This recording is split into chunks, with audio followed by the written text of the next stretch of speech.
All right, so let's take a deeper look at Avalanche today, some of the ecosystem, some of the things that are on the move. You guys definitely do not want to miss this one if you are in Avalanche. My name is Paul Barron. Welcome back into Tech Path. All right, let's get into a couple of things today.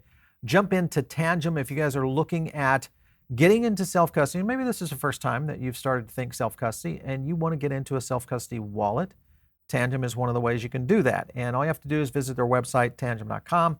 Jump over to that big Get Tangem button right there, and it's going to take you over and set you up for ordering your cards. Now, these are actual physical cards that work in tandem with their app. Very slick, very easy. Get the three card set because that's the way to do it for backups and all that good stuff. You guys can't miss with Tangem, so use our link down below. It does help the channel out. All right, a couple of things I want to go into around Avalanche and what has been happening within the ecosystem, and some very key moves too, is Mirai Labs.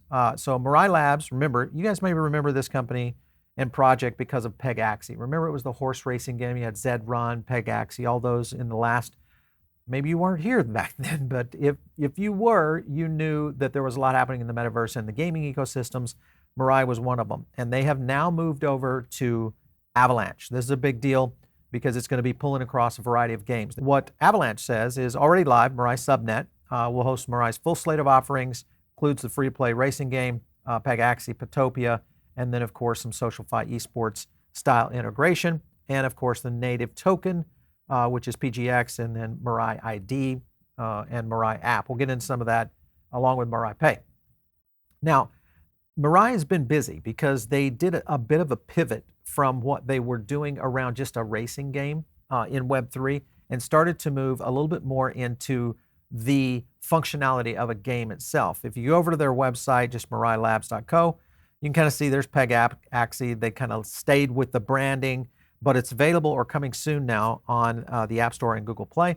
Also within this, there's Petopia, along with some other things. Petopia is already doing pretty well as well. I'll show you some charts on that here in a minute. But there are some very interesting things happening, and I think this could be a precursor to a lot of other games maybe taking this route. Listen to a couple of clips here I want to play. One is kind of showcasing how and why people are choosing Avalanche. Listen in. All right, so here's some real story about why we choose Avalanche. It cost me 1 year to analyze all the blockchain, how to do it. It was really a mess. I was about to lose hope. I came to the Discord of Avalanche and something magical happened. I had questions and I started getting answers. They already thought about absolutely everything. And so you have the base infrastructure already done. It's EVM compatible, and even if you need more juice from your subnet, they have the Hyper SDK, which is fantastic. So go even beyond of the limitation of the EVM to customize your own blockchain. In a period of 3 months, we did 35 million transactions in our subnet with our game. All right, so the point being is that Avalanche is very open to developers, and they're onboarding them. They're bringing them in the right way, paying attention to them, fostering their growth. That, I think, is going to do very well, especially in this next bull run, as we see a lot more projects starting to spin up here. Here's a clip right here on Pegaxy 2 years later and what they've done to change things up a little bit. Listen in.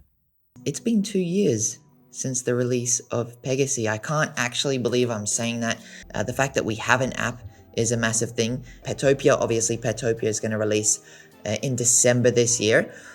Strategically, as a studio, the justification behind that is that we're trying something new and we don't want to risk the power of the Pegaxy IP on trying something new without it being tested prior. So, of course, Petopia is going to go first, but Pegaxy is actually primed and basically ready to release. I mean, we launched the Pegaxy V1 in an alpha, and you guys saw what that turned into. So this is far more developed than that one was. What I think is probably the most revolutionary thing since play to earn started back in 2021. And I know that the guilds that we have pitched to will testify that they haven't seen a system like this released in the ecosystem since 2021, since the original model. We are genuinely onto something insane, and I cannot wait for you guys to see it.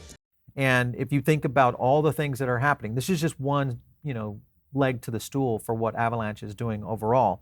This is another clip here that talks about how Mirai has solved some issues around play to earn, because this has been a problem on keeping communities engaged. Listen to what he had to say. So this guild founder, he joined into, again, Petopia, and he's like, all right, I'm going to build a team and I'm going to dominate this global leaderboard. Inspired by Friendtech SocialFi, what these supporters are essentially able to do is come along and buy fractions of your guild, similar to keys in Friendtech. And with those fees, the guild is able to generate an income and either reinvest into their guild or take the money and do with whatever they want with it. What is the prize for that global leaderboard? These guilds are pushing for 10% of the entire game's revenue. So for example, let's say that the game generated $500,000 in revenue in the month. Now, $50,000 is going up to that global prize pool. These guys, as a reminder, have joined the game for free. This is a free game.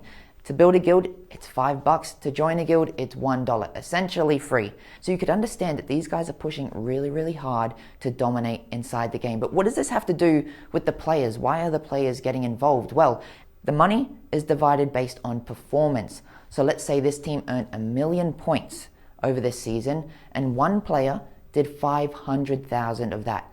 That player is going to get 50% of the entire $6,000. $3,000 just for playing a game. Remember, they could have joined that guild for $1 and they just earned $3,000. That's sustainable play to earn. Yeah, okay, so I agree with this because it has a lot of markers of what esports is, which is building kind of a franchise, putting it together, getting the best teams together, in this particular case, individual players, but the fact that they're kind of cutting in on the prize winnings and also just the idea of loyalty to playing the game is the other factor. So if this actually works, which it could, I mean, this has already kind of been proven in traditional gaming, it could continue to grow what we will see in play and earn. So a lot happening there. This, of course, Guild Tech shows you a little bit about how this works. So some of the guilds that have been activated and how this plays out there from the clip you guys saw. And I like it. I think this is it's an intriguing and I think very creative way to get it moving. And when you look at transactions right now within the Avalanche subnets, you can kind of see all subnets here, starting to spike again. And again, you know, we've seen Avalanche on the move. I think it hit almost $42, which has been up significantly. And if you guys have been watching our show for very long, you kind of know we are a big fan of what this project is doing. And now all these things are starting to show why we've been such a big fan of Avalanche. Further into this, just to give you an idea of some of the stats that were coming in. This came in from Mirai Labs. This is Corey, the CEO there. So they're basically revealing all of their numbers, which is pretty unique. And also, I think, maybe enlightening for a lot of other game creators. And he just breaks it all down. Everything from engagement numbers. You can see a little bit about the in-app purchases. This, of course, is just very new in terms of the number of transactions they've been doing. And then the in-game progression. I mean, he's just really just opening up the entire back end of what's happening within this game. This would be cool. I think as more Web3 game operators start to do this, it's going to give a lot more people, the confidence that these are not rug pulls, that these are real projects, that they're really, you know, building something unique. And I think this all plays out in the long run. So kudos to them. All right, a couple of things I want to get at here. This is the top gaming tokens by market cap. And you can kind of see, let me kind of zoom in on this for you guys just a little bit here. Of course, IMX still holding that #1 position.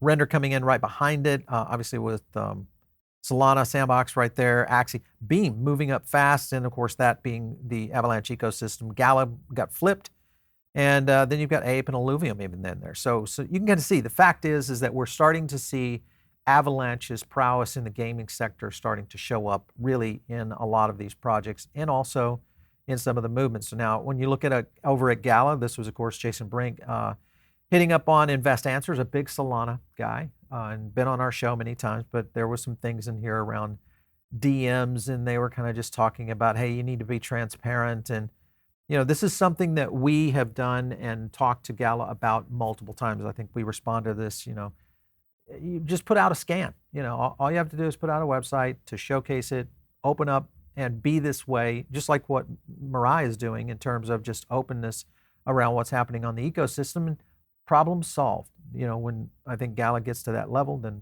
maybe things will change a little bit. All right, so don't forget, Polygon has a lot of movement happening as well.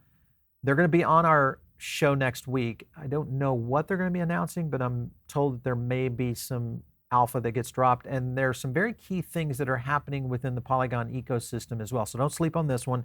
Obviously, pay attention out there to all of that. The other thing I want to highlight right here is Google losing their antitrust lawsuit and trial to Fortnite maker Epic Games. Now, a couple of things happen here within it. I'll highlight a couple of key points here. Jurors found Epic on all counts. Basically, the court will begin to work on this in January. What remedies to implement this problem, which is, if you guys have been following what's happening in the gaming ecosystem, transactions are pretty much siphoned through the Google ecosystem. So game makers have no ability to control that. So what they said is Google illegally tied together its Play Store and its billing service, hence this issue. And then it could upend the entire App Store economy, potentially giving devs much more sway over how their apps are distributed and also how they profit on them. So this changes everything in terms of gaming, strategies and how gaming companies will deploy into app ecosystems. And then also, I think overall, it may even change the strategy for companies like Google, Apple, and others to really understand, even Meta to a certain extent, that will start to look at, I think, the ecosystem for what it really is, which is just a great marketplace. And that's where I think all this ends up in the positive for really both sides. It's just Google obviously has been, kind of wanting to own it all, just like Apple's, Apple tax situation. But we may be in the throes of all of this changing in the very near future. And if that happens, NFTs, play to earn, play and earn, all of this becomes reality very quickly. And mobile will be the key component here, which of course Google does a really good job with. Don't forget though, this was a scoop over by Kate Irwin. Been on our show a couple of times from Decrypt. Gods Unchained was removed off of Epic Game Store because of the ESRB, which basically it's an adults-only rating on, because again, it's going into play to earn. But I think this is just, not really a big deal.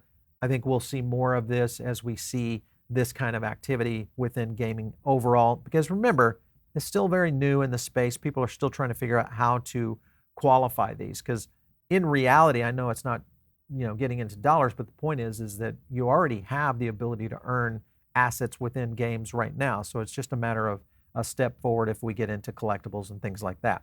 Further into things that are happening within the within the Avalanche ecosystem is, of course, the big video we did on Republic Note. Remember, we dropped this video. If you haven't seen it, go back and check out our last AVAX video. And if you're brand new to Avalanche, I would suggest that you go do that anyway and catch all of our videos kind of leading up. Get in on a couple of the interviews with John Wu, their CEO of Avalanche Labs, president of Avalanche Labs. But Republic Note has launched, and there's some interesting things that are happening here. First of all, if you guys kind of see a little bit of the activity here, just Apple Labs or SpaceX. And if you don't know, basically Republic basically allows you to invest in private companies through a mechanism that is now a traditional security within and approved by the SEC. And if you look at this, every time the profit pool reaches 2 million, dividends are going to be paid out to the note holders. So if you're a Republic note holder, you would get your dividend at that time. And already it's almost surpassing the halfway point of where this is going. You see Dapper right there. Let me zoom in on that right there. Dapper coming in pretty strong right there. Robinhood right behind it. ShipRocket, Dodo, GALA, a handful of other. These again are companies that all lie within this ecosystem.